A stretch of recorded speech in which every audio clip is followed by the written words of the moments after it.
May 29, 1944. A Luftwaffe test pilot climbs into the cockpit of an enemy fighter that has killed hundreds of his comrades. He has 35 minutes to discover why this American machine refuses to die. What he learns will terrify the German high command. The morning air over Reckerts hangs thick with the smell of aviation fuel and fresh paint. Lieutenant Klaffenbach adjusts his flight harness and stares at the instrument panel in front of him. Everything is labeled in English. The throttle quadrant sits on his left side backwards from German convention. The control stick feels heavier than he expected. Through the armored glass windscreen, he can see the broad nose of the Pratt & Whitney R2800 double wasp engine stretching ahead like the snout of some industrial beast. This is serial number 4275971, a Republic P-47 Thunderbolt. 24 hours ago, it belonged to the United States 8th Air Force. Now it sits on German soil, intact, flyable, and waiting to reveal its secrets. Klaffenbach is not here by accident. He is a member of Circus Rosarius, the Luftwaffe's elite captured aircraft evaluation unit based at Rechlin, Germany's primary aviation test facility. For 3 years, he has flown Spitfires, Hurricanes, P-38 Lightnings, and even a captured B-17 Flying Fortress. His job is simple and brutal. Discover how Allied aircraft fight, find their weaknesses, and teach German pilots how to survive against them. But the Thunderbolt is different. German pilots call it the Jug, short for Juggernaut. They call it that because it will not go down. Luftwaffe combat reports from the Western Front describe the same phenomenon again and again. A Messerschmitt Bf-109 or Fallolf FW-190 gets a clean shot, sees strikes on the American fighter, watches it smoke and shudder, and then watches it fly away. Pilots report emptying entire ammunition loads into Thunderbolts without achieving a destruction. Flak batteries report direct hits that would obliterate a German fighter only to see the P-47 continue flying, trailing fire and fuel, refusing to fall. The reputation has become psychological warfare. German fighter pilots know that engaging a Thunderbolt means committing to a long, dangerous fight with no guarantee of success. Even if you damage it, even if you set it on fire, the American pilot might still make it home. Berlin wants answers. Reich Marshal Hermann Goering personally ordered the evaluation. If American Thunderbolts are becoming harder to destroy, the Luftwaffe needs to know why, and more importantly, how to counter it. Klaffenbach's mission is clear. Fly this captured machine as hard as German pilots fly in combat. Stress it, abuse it, push it to the edge of structural failure, then document everything. He has 35 minutes of fuel. 35 minutes to discover what makes the Thunderbolt unbreakable. The story of serial 4275971 begins 3 days earlier over occupied France, May 26, 1944. An American pilot from the 78th Fighter Group is escorting B-17 bombers back from a raid on German rail yards near Ludwigshafen. His name is not recorded in the German files, only his squadron markings and aircraft serial number. During the return flight, his Thunderbolt suffers catastrophic engine damage, likely from a single lucky hit by German anti-aircraft fire. The big radial engine begins throwing oil and losing power. The pilot knows he cannot make it back to England. He has 2 options: bail out over enemy territory and become a prisoner of war, or attempt a crash landing and hope to destroy the aircraft before capture. He chooses the landing. Somewhere in occupied France, the pilot brings the crippled Thunderbolt down in an open field. The landing is rough but controlled. The aircraft bounces hard. The landing gear absorbs the impact and the fighter slides to a stop in soft earth. The pilot attempts to set fire to the cockpit using his emergency flare pistol, but the fabric and metal refuse to ignite properly. Within minutes, German Wehrmacht troops arrive. The pilot is taken into custody. The Thunderbolt, aside from the damaged engine and some bent propeller blades, is intact. For the Germans, this is an intelligence windfall. The P-47D model is the latest operational variant of the Thunderbolt. It features the bubble canopy that gives pilots 360 degrees of visibility, upgraded engine systems, and the full complement of armor and self-sealing fuel tanks that make the aircraft so difficult to destroy. This is not an early production model or a stripped-down variant. This is a frontline combat fighter in perfect representative condition. The local Wehrmacht command immediately contacts Luftwaffe intelligence. Orders come back within hours. Transport the aircraft to Rechlin as quickly as possible. Moving a 7-ton fighter aircraft across occupied France and into Germany is not simple. The Thunderbolt cannot fly. The engine is destroyed. Disassembly for rail transport will take too long and risks damaging critical components. The solution is typically German in its efficiency and audacity. A Luftwaffe recovery crew arrives with a heavy transport truck, crane equipment, and a flatbed rail car. They hoist the Thunderbolt onto the flatbed, secure it with chains and wooden bracing, and begin the journey east. It takes 2 days. The Thunderbolt arrives at Wand on May 28th, covered in dust and road grime, but structurally intact. Luftwaffe engineers immediately begin work. They remove the damaged engine and install a replacement. Not a German engine, that would be impossible, but a spare Pratt & Whitney R2800 Double Wasp taken from another captured American aircraft, a P-47C that had been shot down over the Netherlands months earlier. By the evening of May 28th, the Thunderbolt is airworthy. Ground crews run engine tests. Everything checks out. Fuel tanks are filled. Ammunition is removed from the 8 wing-mounted 50 caliber machine guns for safety, but the guns themselves remain installed to preserve the aircraft's weight and balance characteristics. Kloffenbach receives his briefing that night. He studies intelligence reports, pilot testimonies, and technical specifications. The numbers are staggering. The P-47D weighs 7 tons empty, nearly 10 tons fully loaded. This makes it one of the heaviest single-seat fighters in the world. Heavier than a fully loaded German Bf-109 by more than 50%. The engine produces 2,000 horsepower, the same power plant that drives the American B-26 Marauder medium bomber. Maximum speed is approximately 430 miles per hour at 25,000 feet. Service ceiling is over 40,000 feet. Range with external drop tanks exceeds 1,000 miles. But the performance numbers are not what interest Kloffenbach most. It is the survivability data. Intelligence reports indicate that the Thunderbolt's airframe is built around a structure of forged aluminum and steel components far heavier than comparable German designs. The cockpit is surrounded by armor plating, steel panels behind the pilot's seat, armored glass in the windscreen, and additional plating beneath the cockpit floor.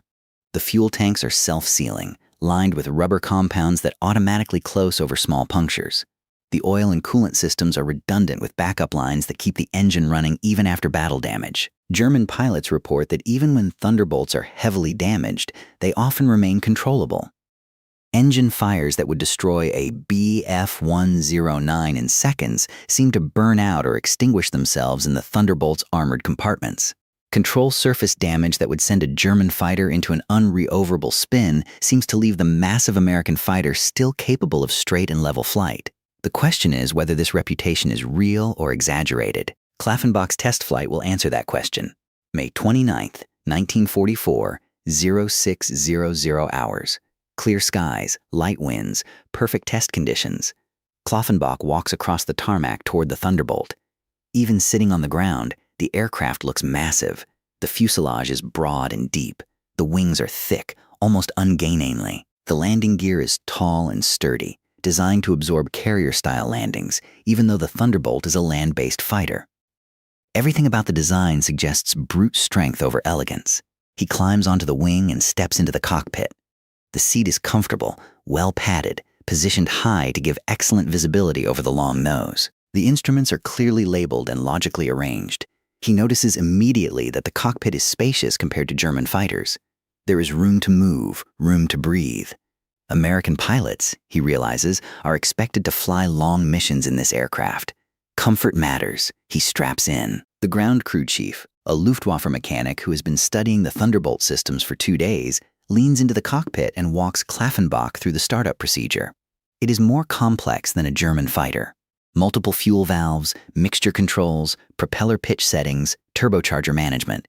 The R2800 is a sophisticated engine that requires careful handling. Kloffenbach follows the checklist. He opens the fuel valves, sets the mixture to rich, and primes the engine. He engages the electric starter. The massive 18-cylinder radial engine turns over slowly, coughs once, then roars to life. The sound is thunderous. The entire aircraft vibrates. Exhaust, smoke billows from the cowling as the engine settles into a rough idle. He checks the instruments. Oil pressure climbing. Temperature within limits. All systems nominal.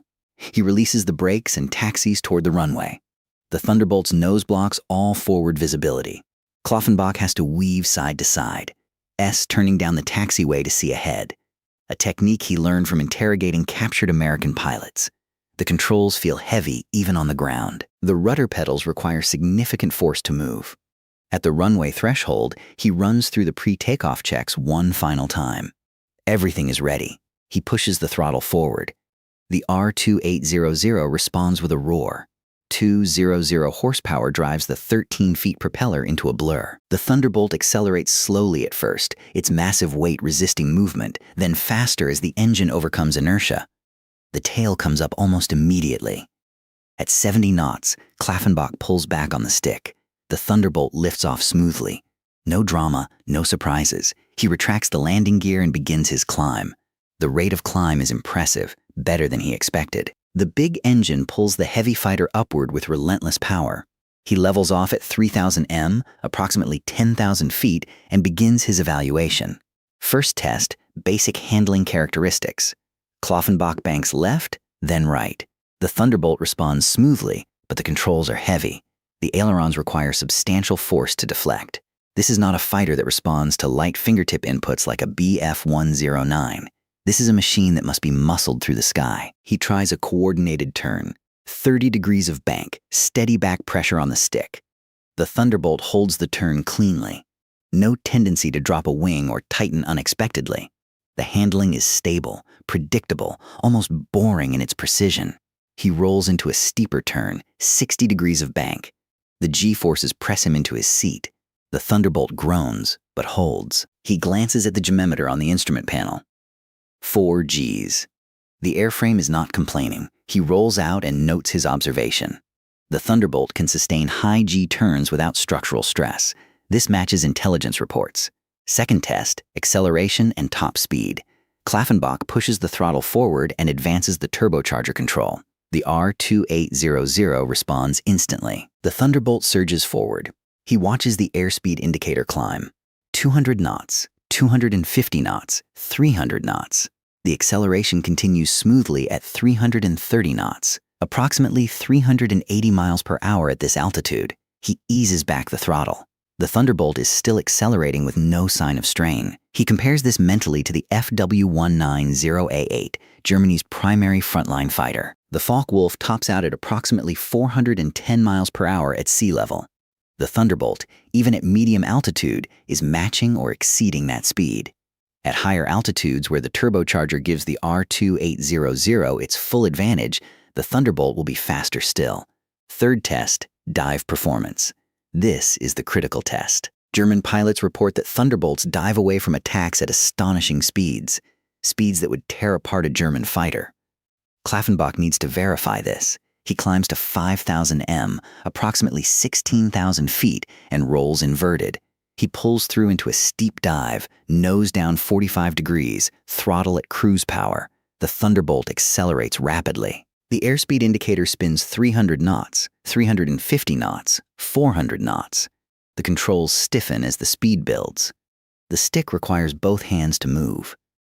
At 420 knots, approximately 485 miles per hour, Klaffenbach begins to feel mild buffeting. The airframe is shaking, but not violently. He holds the dive for another 10 seconds, letting the speed build to 440 knots, over 500 miles per hour. Then he pulls out. The G-forces crush him into his seat. His vision tunnels at the edges. The stick fights him, requiring his full strength to pull back. The Thunderbolt groans. The wings flex visibly upward. But the aircraft pulls through cleanly. No structural failure, no buckling, no tearing of metal. He levels off at 2,000 m, breathing hard, and checks the airframe visually through the canopy. The wings are intact. The control surfaces are responding normally. The engine is still running smoothly. This is the revelation. The Thunderbolt's airframe can absorb dive speeds that would destroy a Bf-109 or FW-190. German fighters are redlined at approximately 450 miles per hour in a dive. Exceed that speed and the wings begin to fail or the controls lock up entirely, leaving the pilot helpless. The Thunderbolt, Klaffenbach, has just proven can exceed 500 miles per hour and still pull out safely. This explains the combat reports. When a Thunderbolt pilot is attacked, he dives. The German pilot follows, but cannot match the speed without risking structural failure. The Thunderbolt escapes every time. Fourth test, combat maneuvers under stress. Kloffenbach sets up a simulated attack run. He rolls into a dive from 4,000 m, accelerates to maximum speed, then pulls out hard and transitions immediately into a climbing turn. This is the classic boom and zoom tactic, the attack profile that American pilots use to exploit the Thunderbolt strengths. The maneuver is brutal. The G-forces during the pullout are crushing easily 6 Gs or more. Kloffenbach's vision grays completely for 2 seconds. When it clears, the Thunderbolt is climbing steeply, still accelerating. He rolls into a 60 degrees bank and pulls hard, forcing the aircraft through a high-speed climbing turn. The airframe groans, the wings flex, but nothing breaks, nothing fails. The Thunderbolt holds together. He repeats the maneuver 3 more times, each time pushing slightly harder, pulling slightly more G-force. On the 4th repetition, he estimates he is pulling 7 Gs at the bottom of the dive recovery. His vision blacks out completely. When it returns, the Thunderbolt is still flying, still climbing, still intact. This is not normal. A German fighter subjected to repeated 7G maneuvers would begin showing stress fractures, rivet failures, or control surface damage. The Thunderbolt shows nothing. The aircraft is built to withstand punishment that would anything else in the sky. Kloffenbach understands now why German pilots describe the Thunderbolt as unbreakable. It is not invulnerable, but its margin of safety is so far beyond German designs that it might as well be. An American pilot can fly aggressively, pull high G maneuvers, dive at maximum speed, and trust that his aircraft will hold together. A German pilot must constantly monitor his airspeed, his G loads, his structural limits, because exceeding them means death. The psychological advantage is enormous. 5th test, battle damage simulation. Kloffenbach cannot actually shoot at the Thunderbolt, but he can test the aircraft's systems under stress to understand how it might behave when damaged. He throttles back the engine to idle and watches the instruments. The oil pressure drops but remains within safe limits. The temperature begins to rise but slowly. The R2800 continues running smoothly even at minimum power. He advances the throttle back to full power. The engine responds instantly. No hesitation, no roughness. He tries flying with the canopy partially open, simulating damage to the cockpit enclosure. The airflow beats him, but the aircraft remains controllable. Visibility is reduced, but not eliminated. He could still fight in this condition. He experiments with asymmetric control inputs, simulating battle damage to one wing or control surface. He deflects the aileron's hard left while holding the stick neutral, forcing the Thunderbolt into an uncoordinated roll. The aircraft responds sluggishly but predictably. He reverses the input and recovers easily. Even with degraded control authority, the Thunderbolt remains flyable. The redundancy built into every system is remarkable. The fuel system has multiple tanks with cross-feed valves. The oil system has reserve capacity. The hydraulics have backup pumps. The Americans have designed this fighter to keep flying even after sustaining damage that would down any other aircraft. After 30 minutes of flight, Kloffenbach has his preliminary assessment. But there is one more test he needs to run, the test that German pilots fear most. He climbs back to 4,000 m and sets up for a high-speed firing pass. The guns are empty, but he can still test the stability of the platform. He rolls into a shallow dive, accelerates to 350 knots, and lines up on a ground reference point. He depresses the trigger. The gun cameras activate. The Thunderbolt remains rock steady.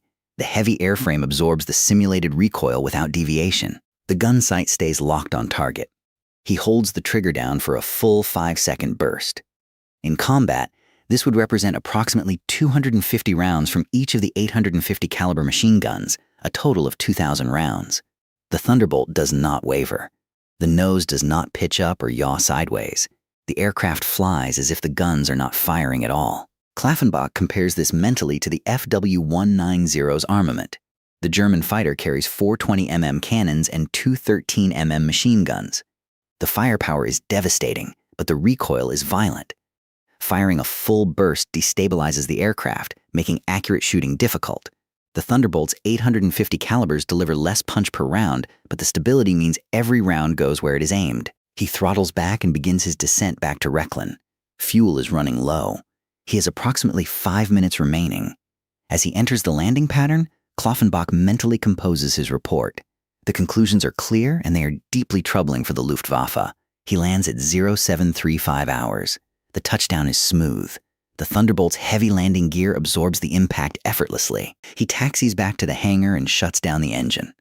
The ground crew swarms the aircraft, checking for damage, stress fractures, anything unusual. They find nothing. The Thunderbolt is exactly as it was before the flight. No structural damage, no system failures, nowhere beyond normal operational limits. Klaffenbach walks directly to the Zircus Rosarius technical office and begins writing his report. He works for 4 hours documenting every observation, every measurement, every tactical implication. The report is 17 pages long. The conclusions are unambiguous. Republic P-47D Thunderbolt serial 4275971. Structural integrity exceptional. The airframe demonstrates extraordinary resistance to high G maneuvers and high-speed flight. During testing, the aircraft sustained repeated stress loads estimated at 6 to 7 Gs without visible damage or performance degradation. Dive speeds in excess of 500 miles per hour were achieved with full controllability maintained. Pullout from high-speed dives was accomplished without structural failure. Armament platform stability is superior to all German fighter types. The heavy airframe absorbs firing recoil with minimal deviation. Accurate shooting is possible even during sustained bursts. Systems redundancy is extensive. Fuel, oil, hydraulic, and electrical systems all demonstrate backup capacity beyond German design standards. Battle damage that would render a German fighter unflyable may leave the Thunderbolt operational. Primary weaknesses: low-speed maneuverability is inferior to BF-109 and FW-190. The Thunderbolt cannot compete in sustained turning engagements. Roll rate is mediocre due to heavy aileron forces. Forward visibility on the ground is poor due to the long nose. Tactical assessment. The P-47D is optimized for high-speed, high-altitude combat using boom and zoom tactics. It exploits superior structural strength, dive performance, and firepower stability to dictate engagement terms. German fighters cannot match its dive speed or structural resilience. Recommended defensive tactics. Avoid pursuing Thunderbolts in dives. Force engagements into slow-speed turning combat where German fighters retain advantage. Attack only with significant altitude superiority. Expect the Thunderbolt to absorb battle damage and remain operational. Multiple hits are required for assured destruction. Primary conclusion. The P-47D Thunderbolt represents the most structurally robust fighter aircraft currently in operational service. Its survivability characteristics are unmatched. If deployed in large numbers over Europe, it will significantly degrade Luftwaffe combat effectiveness. Klaffenbach signs the report and submits it through channels. He knows what will happen. The report will travel up the chain of command through the technical office at Reckland to the operations staff at Luftwaffe headquarters and eventually to Reichsmarschall Göring himself. The response when it comes is predictable. Senior officers question the findings. Is Klaffenbach certain the captured aircraft was not modified? Could the test conditions have been unrealistic? Are there factors he is not considering? Klaffenbach stands by his assessment. The Thunderbolt is exactly as capable as his report indicates. The structural advantage is real. The survivability advantage is real. And the threat to German air operations is very real. But the report changes nothing. By late 1944, the Luftwaffe is overwhelmed. American P-47 Thunderbolts, P-51 Mustangs, and P-38 Lightnings dominate the skies over Germany. German production cannot match Allied output. German pilots, no matter how skilled, cannot overcome the material disadvantage. Klaffenbach's report becomes one more document in a growing pile of uncomfortable intelligence. The Luftwaffe knows it is losing the air war. The question is no longer whether German fighters can compete with Allied aircraft. The question is how long German forces can continue fighting before complete collapse. The P-47 Thunderbolt's combat record validates Klaffenbach's 35-minute assessment. In the European theater, Thunderbolts fly more than 500,000 sorties. They destroy thousands of German aircraft in air-to-air combat and obliterate tens of thousands of ground targets, locomotives, trucks, tanks, artillery positions. The loss rate is remarkably low. Thunderbolt pilots frequently return to base with aircraft so heavily damaged that ground crews are astonished the machines are still flying. The unbreakable reputation becomes reality. American pilots love the Thunderbolt. They call it the jug with affection, not mockery. They trust it. They know that if they are hit, if they are damaged, if they are on fire, the Thunderbolt will carry them home.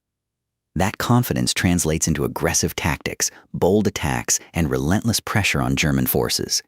Klaffenbach survives the war. In April 1945, as Allied forces close on Reckland, he evacuates west and surrenders to American troops. His expertise is immediately recognized. The United States Army Air Forces recruit him to evaluate captured German aircraft, the mirror image of his wartime role. After the war, Klaffenbach writes extensively about his experiences testing Allied aircraft for the Luftwaffe. His memoir, published in the late 1950s, includes detailed technical assessments of the Thunderbolt, Mustang, Lightning, and other American fighters.